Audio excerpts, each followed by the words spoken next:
Welcome to Astro Weekly. We start the day on Monday with a little bit of tiredness, fatigue, restless, not being able to take a lot of action, and just it's a moment where we're asked to really slow down and relax. It is because Neptune is conjunct Mars at 28 degrees of Pisces. This is a crab degree, so issues of security, family, your home, your childhood, the need to nurture might come up. And because Mars representing fire and Neptune and the situation in Pisces being about water, this could also mean boiling water. Be careful with water, with heated stuff. Be careful with sharp objects. And it's just where our focus is a little bit off, and we need to honor that. On Monday, also the planet Venus of love and money, and our self-worth, our style, moves into her home sign of Taurus. So this is also a very relaxing energy, and you might think about your finances more. It's maybe like this thought that you want to save a little bit more. The summer is coming, and due to all these financial issues everywhere in the world, you might really want to consider saving more. And this could also just indicate a more laid-back style, relaxed, comfy outfits, and again, an energy where it's more about relaxation and the pleasures of taking it slow. On Tuesday, maybe we will feel the energy ramp up a little bit because Mars is moving into his home sign of Aries. So this is really interesting. On Monday, Venus moves into her home sign. Tuesday, Mars moves into her home sign. Now, these are, of course, masculine and feminine energies. So it means that we feel very good within ourselves, very much more balanced. And, well, they're both at home, so we might feel that way as well. Like, this sense of peace, arriving home. And these energies also indicate that it is time to kickstart things again. Mercury is direct, so yeah, this could be the perfect time. The moon moves into Aquarius that same day, which is sextiling this moon, meaning there's a lot of energy again, intelligence about our goals and motivations to achieve them. And of course, immediately the moon is conjunct Pluto. That's very powerful. And yeah, we might really feel into being our powerful, unique selves, and how that will affect our new goals, because ultimately Mars moving into his home sign of Aries is the beginning of a new 2-year cycle. So indeed, well, I don't know if it's short term or long term for you, 2 years. I would say long term. So think about long term goals, or at least goals that you can achieve within 2 years, because that is where our mind is at. That's where our motivation is at. We might feel really more passion on Tuesday, and that will help us to feel motivated and go after things again.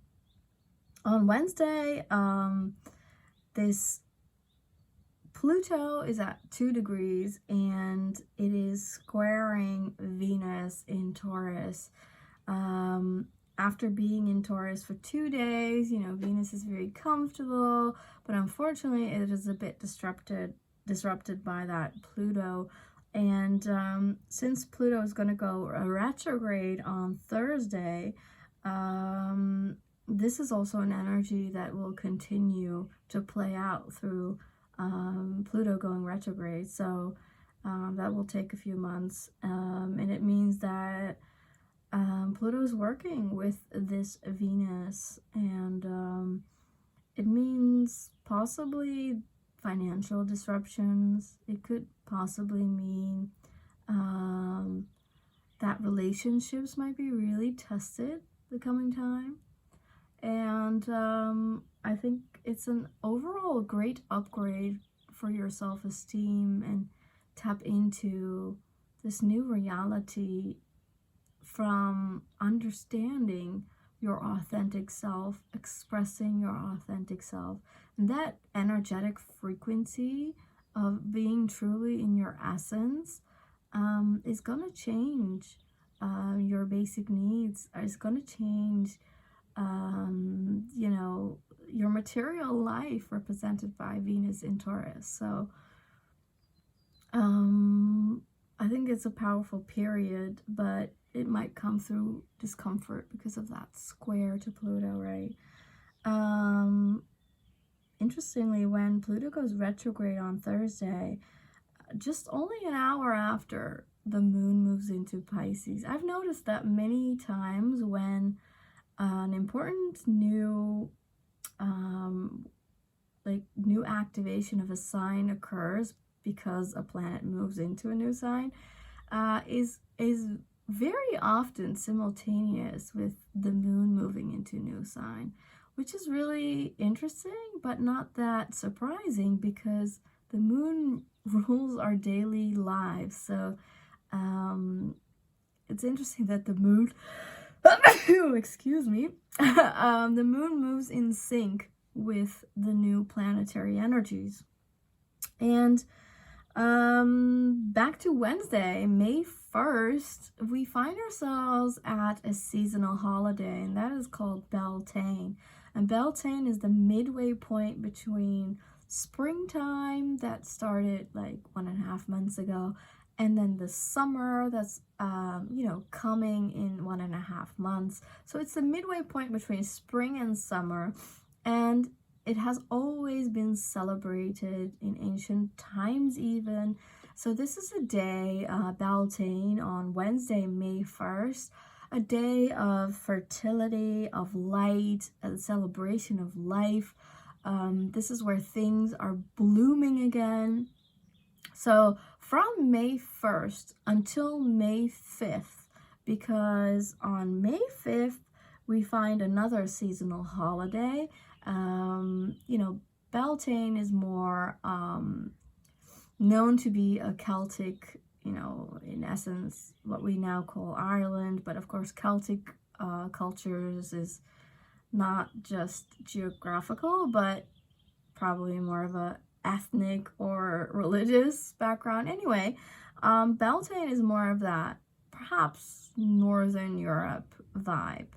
But then on Sunday, we find ourselves in the eastern part of this same kind of energy.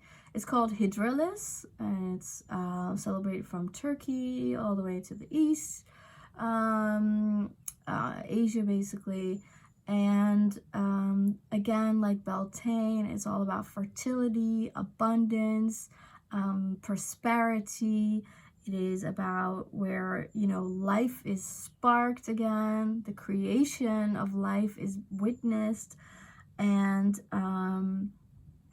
it's about wish fulfillment. So between May 1st and May 5th, you could do wonderful wish fulfilling rituals and plant seeds, literal or figuratively, but I highly recommend, if you're into gardening, to plant something between May 1st and May 5th and see how exponentially that thing that you planted will grow, because really it is a very fertile time. I noticed that from last year, and I did all these rituals that you can do on Hidrellez, that occurs on Sunday night. So the night from May 5th going into May 6th, that's the night of grand fertility according to the Asian, Turkey and beyond tradition.